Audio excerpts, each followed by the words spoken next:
नमस्कार दोस्तों। जैसा कि आप में से बहुत सारे लोग जानते होंगे कि आजकल अफ़गानिस्तान को इंडिया डिप्लोमेटिक ट्रेनिंग दे रहा है।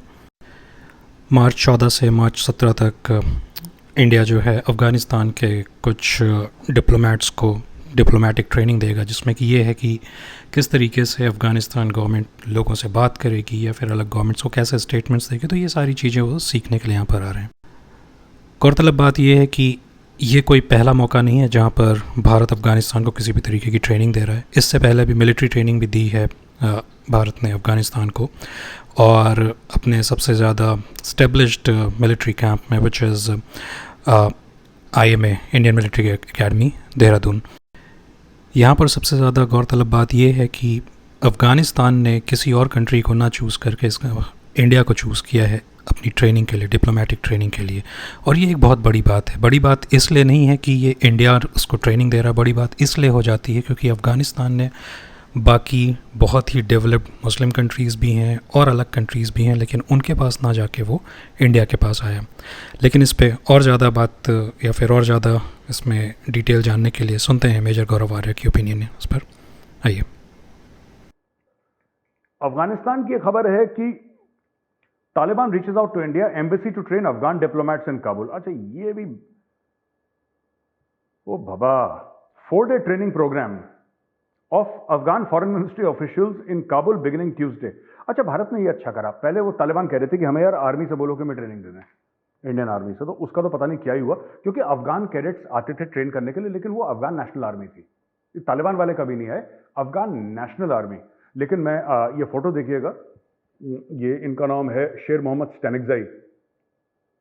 ये तालिबान के one of the senior leaders हैं तालिबान के, और ये I think deputy foreign minister है, कुछ हैं ये वहाँ पे, मुझे याद नहीं है। ही ट्रेंड इन दी IMA।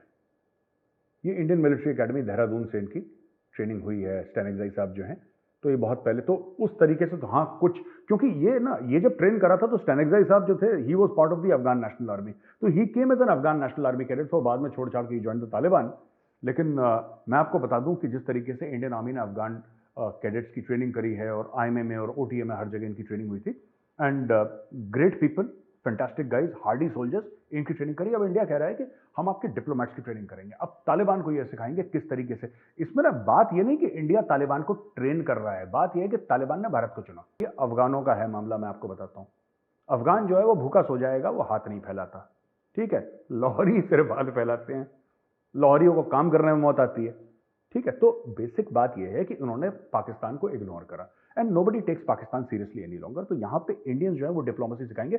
और दूसरी बड़ी अचंभे की बात यह है कि अफगान अंडर द तालिबान, क्योंकि तालिबान का बड़ा एक रिस्ट्रिक्टिव वर्ल्ड व्यू है कि लड़कियां नहीं जाएंगी स्कूल और ये सब, लेकिन उन्होंने एक बात सोच ली है कि दुनिया से आप बिना घुले मिले आप देश नहीं चला सकते। वो दिन चले गए।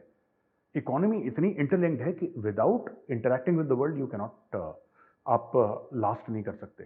तो इंडियन डिप्लोमेट जाएंगे और वहीं पे उनको कॉन्सुलेट के अंदर, जो हमारा एम्बेसी है, उसके अंदर इनको ट्रेनिंग देंगे डिप्लोमेसी। आपको बात कैसे करनी है, आपको स्टेटमेंट्स कैसे देने हैं, राइट? आपको उठना बैठना कैसे है, खाना पीना कैसे है, आपको दूसरे लोगों के साथ डील कैसे करना है। आप जब जाते हैं, और आपको एक अच्छा इमेज अफगानिस्तान का और तालिबान का किस तरीके से देना है दुनिया को। I think this is the first step. लोग कहते हैं ना कि अफगानिस्तान को रिकॉग्नाइज नहीं करा, तालिबान को रिकॉग्नाइज नहीं करा। I think this is the first step जो कि अफगान तालिबान की तरफ से आया है कि यार we want to reach out to the world. कुछ हमारी भी शर्तें हैं, हम लोग अपना गुरूर रखेंगे, हम अपनी सेल्फ रिस्पेक्ट रखेंगे, अपनी इज्जत रखेंगे, लेकिन हम दुनिया के साथ हाथ भी। I think this is a very mature thing that the Taliban is doing, ठीक है। तो वहां पे इनकी ट्रेनिंग होने वाली है 14 मार्च से 17 मार्च। साथ ही साथ दोस्तों, जैसे आप सभी लोग जानते हैं कि Narendra Modi ji global approval rating में नंबर 1 रैंकिंग पर हैं, और इंडिया में ही नहीं पूरी दुनिया में उन सबके चहेते हैं। जहाँ कहीं भी जाते हैं लोगों की भीड़ लग जाती है उनको सुनने के लिए। खैर, उनका एक वीडियो आजकल बहुत ज़्यादा वायरल हो रहा है सोशल मीडिया पे। हालांकि वो 6 साल पुराना है, लेकिन उनकी जो अपना एक प्रिंसिपल है कि सबका साथ सबका विकास, सिर्फ देश में ही नहीं, सिर्फ इंडिया के अंदर ही नहीं, वो बाहर के देशों को भी साथ में लेके चल रहे हैं। और दोस्तों को तो साथ में लेकर चल ही रहे हैं, साथ ही साथ दुश्मनों को भी साथ में लेके चल रहे हैं। 6 साल पहले उन्होंने पाकिस्तान को एड्रेस किया था और देखते हैं कि किस तरीके से उन्होंने वहाँ पर भी बेरोज़गारी के लिए या फिर एजुकेशन के लिए किस तरीके से उनको बोला कि अगर हमको लड़ाई करनी है तो हम इस बारे में लड़ाई करते हैं कि हम अपनी बेरोज़गारी ख़त्म करते हैं, पहले आप ख़त्म करते हैं या पहले हम ख़त्म करते हैं, या फिर पहले आप अपने आप को ज़्यादा एजुकेटेड बनाते हैं या हम अपने आप को ज़्यादा एजुकेटेड बनाते हैं। तो कहने का मतलब ये है कि उनका जो एक विज़न है, मतलब वो पूरी जो एक हमारी हिंदू कल्चर में एक चलता है वसुधैव कुटुंबकम वाला, वो उस प्रिंसिपल के साथ आगे काम कर रहे हैं।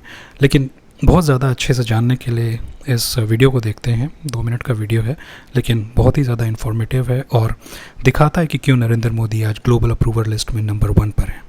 आइए सुनते हैं। Thank you.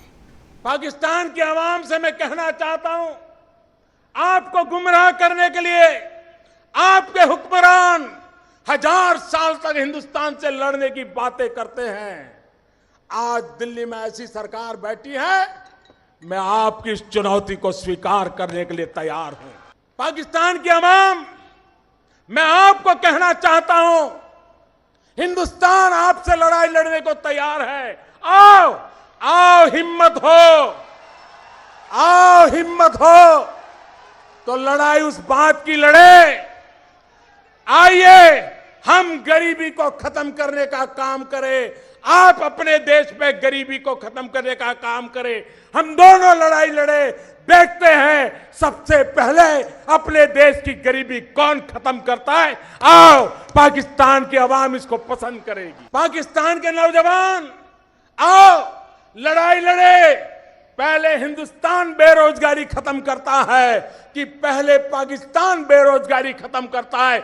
आओ बेरोजगारी को खत्म करने की लड़ाई लड़े और देखें पहले कौन जीतता है। मैं पाकिस्तान के उन छोटे छोटे बालकों से बात करना चाहता हूं, आइए हम अशिक्षा के खिलाफ लड़ाई लड़े।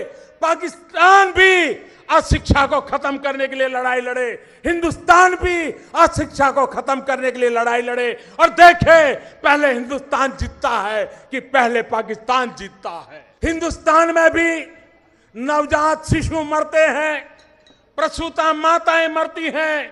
पाकिस्तान में भी नवजात शिशु मरते हैं, प्रसूता माताएं मरती हैं। आओ लड़ाई लड़े, नवजात शिशुओं को बचाने की, प्रसूता माताओं को बचाने की। आप बचा करके दिखाओ, हम बचा करके दिखाएं, देखें कौन जीतता है।